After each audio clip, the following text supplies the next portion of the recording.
আবার অনেক দিন পর আমি ভিডিও করছি।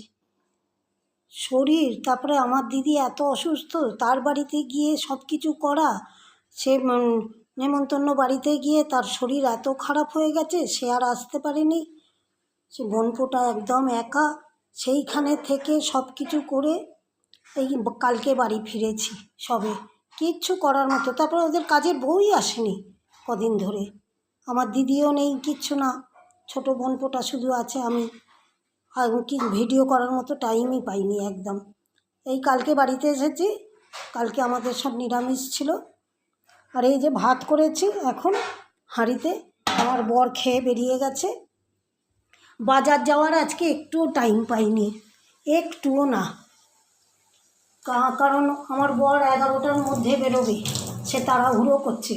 এবার আমি করবো না বাজার যাব, ওই জন্যে ঘরেতে যা ছিল তাই করেছি। চিচিঙ্গে, আলু, চিচিঙ্গে, পেঁয়াজ আর টমেটো দিয়ে একটুখানি ভাজা ভাজা মতো করেছি। ওই একটুখানি জল দিয়ে একটুখানি ভাজা ভাজা টাইপের হালকা করে জল দিয়েছি, কারণ জল বেরোয় এমনি চিচিঙ্গে থেকে করেছি। আর ডিম ভেজেছি, আমার বরকেও তাই দিয়েছি। ও আবার ডিম ভাজা খেতে চায় না, ও ওই ডিমের পোচটা ভালোবাসে বেশি একদম। ওই জন্য ডিমের পোচটা, ওকে ডিম সেদ্ধ করে দিয়েছি।